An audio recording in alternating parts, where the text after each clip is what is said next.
Telugu YouTube ఛానల్లో మీ వ్యాపార ప్రకటనల కోసం 9154949554కి కాల్ చేయండి. Hello everyone, welcome to KTV Telugu. Bharat ఎన్నికల్లో జోక్యం చేసుకునేందుకు అగ్రరాజ్యం ప్రయత్నిస్తోందా? ఖలిస్తానీ నేత పన్నూపై హత్యాయత్నం ఆరోపణలు, మత స్వేచ్ఛపై వ్యతిరేక నివేదికలు ఇందులో భాగమేనా? అసలేంటి అమెరికా ప్లాన్? రష్యా ఏం చెబుతోంది? ఒక దేశపు ఎన్నికల్లో మరో దేశం అసలు ఎందుకు జోక్యం చేసుకుంటోంది? దాని వెనక ఉన్న అజెండా ఏంటి? గతంలో అగ్రరాజ్యం అమెరికా ఎన్నికల్లో రష్యా జోక్యం చేసుకుందని ఆరోపణలు వచ్చాయి. అగ్రరాజ్యాలకు వేరే పనుండదా?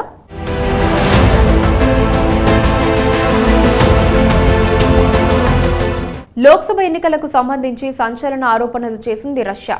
భారత సార్వత్రిక ఎన్నికల్లో జోక్యం చేసుకోవాలని అమెరికా ప్రయత్నిస్తోందని ఆరోపించింది.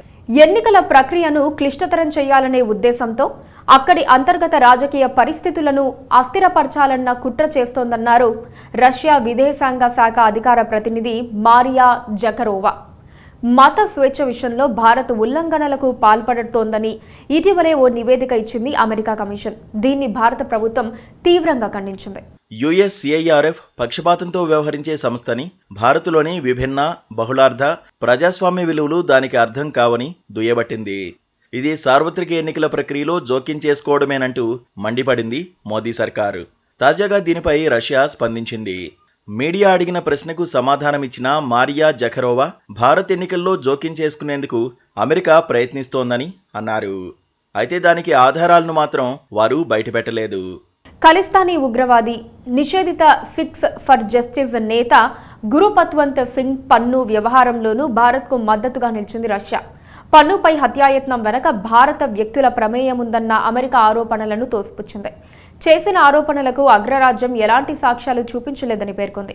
నిషేధిత ఎస్ఎఫ్జే సంస్థకు చెందిన పన్నును భారత్ ఉగ్రవాదిగా ప్రకటించింది. అయితే అమెరికాలో పన్నుపై జరిగిన హత్యాయత్నాన్ని తమ నిఘా వర్గాలు అడ్డుకున్నాయని చెబుతోంది అమెరికా. దీని వెనుక భారత నిఘా వర్గాల హస్తం ఉందంటూ ఇటీవల ఓ అధికారి పేరును బయటపెట్టింది వాషింగ్టన్ పోస్ట్ పత్రిక. ఇదంతా భారత్ ఎన్నికల్లో జోక్యం చేసుకునే ప్రయత్నమేనని తాజాగా మండిపడింది రష్యా. రష్యా ఆరోపణల్లో ఎంత నిజం ఉందన్నది తేలాలిప్పుడు. అసలు భారత్ ఎన్నికల్లో జోక్యం చేసుకుంటే అమెరికాకి వచ్చే లాభం ఏంటి? భారత్ ఎన్నికల్లో ఎవరు గెలవాలని America అనుకుంటోంది?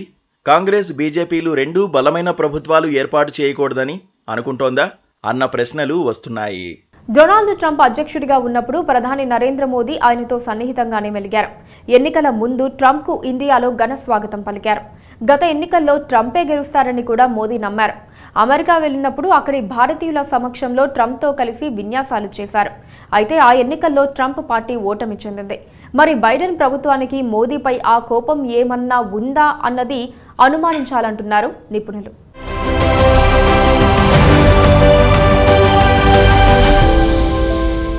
Please do subscribe to KTV Telugu. Please do subscribe